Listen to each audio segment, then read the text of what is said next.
अस्सलाम वालेकुम, उम्मीद है खैरियत से होंगे। Welcome to my YouTube channel. तो आज की हमारी वीडियो का टॉपिक है रियाकारी के बारे में। तो रियाकारी क्या है, रियाकारी के क्या नुकसानात हैं, तो वीडियो काफ़ी इंटरेस्टिंग है, आपने वीडियो को लास्ट तक ज़रूर देखना है। तो सबसे पहले आपने मेरा चैनल सब्सक्राइब करना है, वीडियो को लाइक करना है। तो चलो वीडियो की तरफ चलते हैं। हज़रत सैयदना मंसूर बिन अम्मार इरशाद फरमाते हैं, एक निहायत इबादत गुजार, तहज्जुद गुजार, बहुत नमाज़ी पढ़ने वाला, गिरिया वजारी करने वाला शख्स जिससे मैं बहुत मुतासिर था और वो मेरा दुख सुख का साथी भी था। वो अक्सर मुलाकात के लिए मेरे पास आया करता था। फिर काफ़ी दिन तक उसका पता चला कि वो कहाँ है। तो फिर पूछने पे मुझे मालूम हुआ कि उसकी शदीद तबीयत ख़राब है, वो शदीद बीमार है। तो मैं इसके घर गया तो उसका चेहरा बिल्कुल स्याह पड़ गया था, उसकी आंखें नीली और होंठ मोटे हो चुके थे। मैंने डरते डरते कहा, ऐ मेरे भाई, ला इलाहा इल्लल्लाहु का विर्द करो कसरत से। इसने आंखें खोली और बहुत ही मुश्किल से मेरी तरफ देखा। फिर उस पर गशी तारी हो गई। दूसरी मर्तबा फिर ऐसा ही हुआ और तीसरी मर्तबा मैंने कहा, अगर तू कलमा तैयबा नहीं पढ़ेगा तो ना ही मैं तुम्हें गुस्ल करूँगा और ना ही मैं तुम्हें कफन दूंगा, ना ही मैं तुम्हारा नमाज जनाजा पढ़ूंगा। ये सुनकर उसने आंखें खोली और कहा, ऐ मेरे भाई मंसूर, कलमा तैयबा और मेरे दरमियान एक रुकावट पैदा हो गई है। मैंने कहा, ला हौला वला कुव्वता इल्ला बिल्लाह, कहाँ गई वो तुम्हारी नमाजें, कहाँ गए तुम्हारे वो रोज़े, कहाँ गए वो तुम्हारे रातों के क़याम।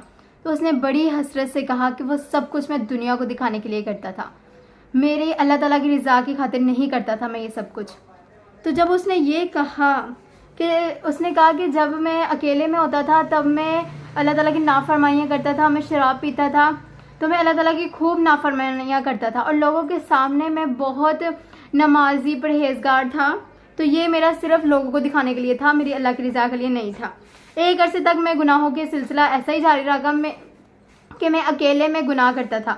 फिर मैं ऐसा शदीद बीमार हुआ कि बचने की उम्मीद ही ना रही। तो मैंने कुरान शरीफ को मंगवाया, उसको पढ़ा और जब सूरह यासीन तक पहुंचा तो मैंने ऊंची आवाज़ से खुदावंद से कहा, ऐ अल्लाह, मुझे इस कुरान पाक के सदक़े से मुझे शिफाएँ दे दें, मैं आइंदा गुनाह नहीं करूँगा।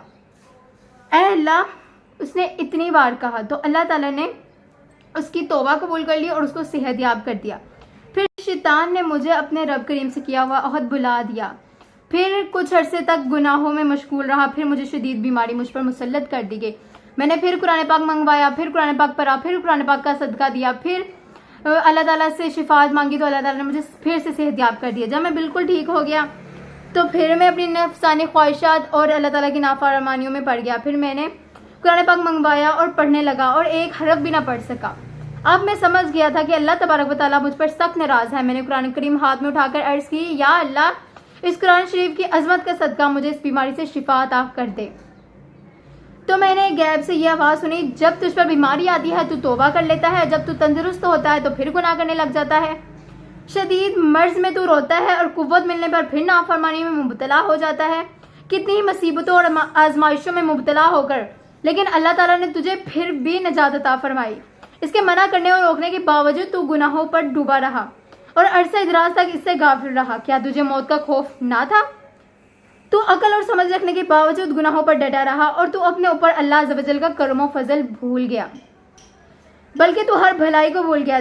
दुनिया ही में तुझे बताया जा रहा है कि तेरा ठिकाना कब्र है और हर लम्हा तुझे मौत की खबर सुनाई जा रही है। हज़रत सैयदना मंसूर बिन अम्मार अलैहि रहमतुल्लाह गफ़ार फरमाते हैं, अल्लाह अज़्ज़ व जल की कसम, इसकी बातें सुनकर ज़ारो की तार रोने लगा और वापस पलटा।